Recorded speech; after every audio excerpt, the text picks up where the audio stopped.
avec Patricia. Patricia, bonjour. Bonjour Hervé, bonjour à tous. Aujourd'hui, nous allons cultiver l'estime de soi. Là, tout un programme. Tout un programme. Alors on reste toujours dans le domaine des enfants dans la famille parce que c'est vrai que les enfants sont source de bonheur, mais ils peuvent être aussi source de conflits au sein d'un couple. Donc si on donne des bonnes valeurs aux enfants, si on arrive à cultiver donc l'optimisme, l'estime de soi, la vie de la famille va être quand même un petit peu plus douce et un petit peu plus agréable. L'estime de soi repose sur deux représentations du soi. Alors, il y a le soi idéal, c'est-à-dire la vision que l'être humain, enfin la vision que l'on aimerait devenir. Et puis il y a le soi perçu, c'est la façon dont c'est une vision assez subjective, c'est la façon dont on nous perçoit. Et donc le niveau d'estime de soi, en fait, va dépendre de l'écart qu'il y a entre la perception du soi idéal. Donc, je rappelle donc la vision idéale de l'être humain qu'un individu aimerait devenir, et du soi perçu, qui est la vision subjective qu'un individu perçoit de lui en tant qu'être humain. Et plus l'écart est grand, et plus l'estime de soi est faible. Donc, il s'agit d'aller rapprocher ces deux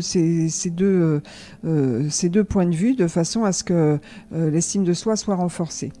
Alors, il y a Christophe André. Donc Christophe André, j'en ai déjà souvent parlé de cet homme-là. C'est un psychiatre français qui exerçait à l'hôpital Sainte-Anne et qui est maintenant en retraite, qui donne des conférences, qui a formé aussi des personnes à la pleine conscience.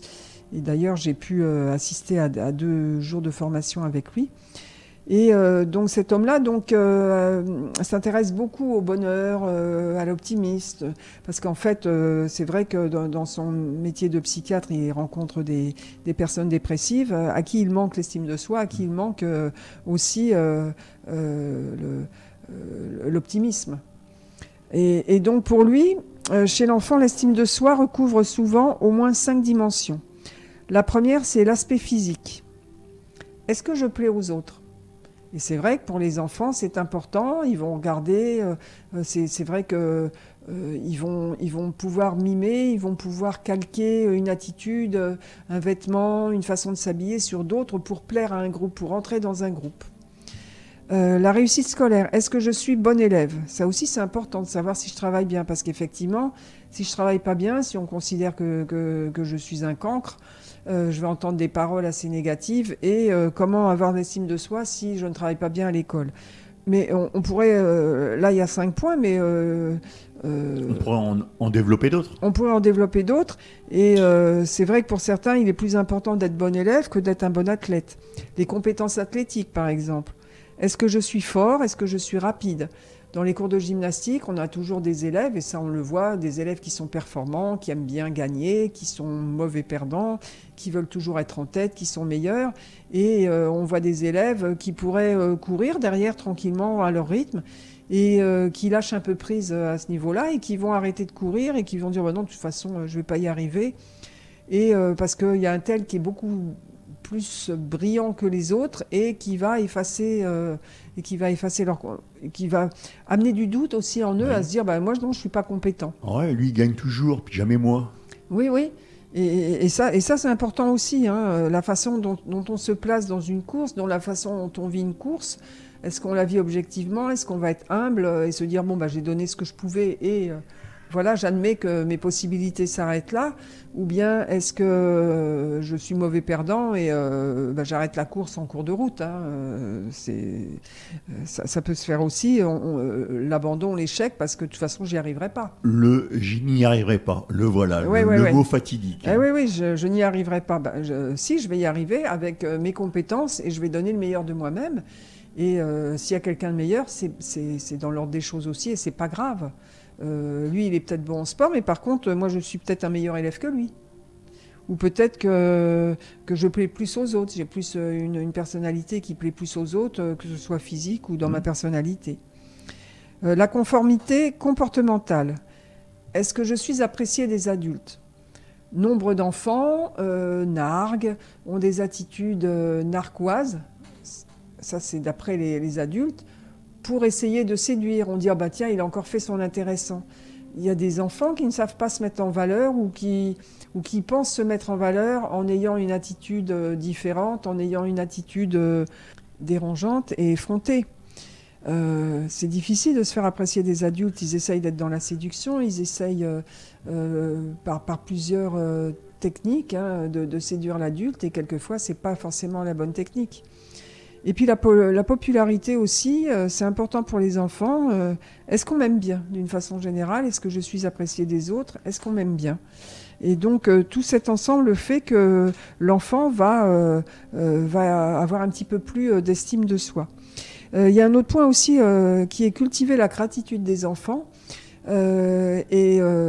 Christophe André, lui, a beaucoup parlé de la gratitude, et je crois que son dernier livre porte justement sur la gratitude, le fait d'être, de savoir remercier, de savoir être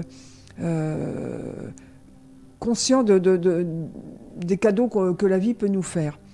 Qu'est-ce que c'est la gratitude? La gratitude, c'est un sentiment et une attitude encouragée dans de nombreuses philosophies, dans les religions, dans les sagesses du monde, on le voit bien. Et c'est quelque chose qui n'était pas très très présent en Occident, et maintenant le mot gratitude prend un peu plus de place qu'avant. Avant, le mot gratitude, on l'associait peut-être au baba cool dans les années 68-70 par là, parce que c'était empreint de bouddhisme, d'hindouisme, etc. Mais c'est vrai que la gratitude, maintenant, elle reprend toute sa valeur, et on la travaille beaucoup en cabinet, en thérapie, parce que avoir de la gratitude pour beaucoup de choses. Pour développer la gratitude chez un enfant, on peut lui proposer des moments de gratitude durant lesquels, par exemple, soit nous-mêmes et nos enfants ou notre enfant, on va partager des moments de reconnaissance. Tiens, tu vois, aujourd'hui, si tu devais être reconnaissant à quelque chose ou à quelqu'un, lui faire prendre conscience que voilà, tout n'est pas cadeau, tout ne tombe pas du ciel, et que il faut avoir ces moments de gratitude pour qu'ils puissent revenir et les intensifier avec les moments les plus agréables de la journée, les moments les plus agréables de la semaine ou bien de l'année. On peut aussi développer la gratitude en l'invitant à apprécier l'instant présent en pleine conscience. Là, comment tu te sens? Est-ce que tu es bien? Par exemple, dans un moment particulier. Ah ben oui, je me sens bien, voilà. Et voilà, tu as de la gratitude. Oui, je ressens de la gratitude pour ce moment qui est bien. Je ressens de la gratitude pour l'ambiance qui est créée, etc., etc. Donc, la gratitude, on doit la cultiver dès l'enfance. Moi, je l'encourage beaucoup dans mon cabinet avec les adultes, mais aussi avec les enfants, à avoir de la gratitude.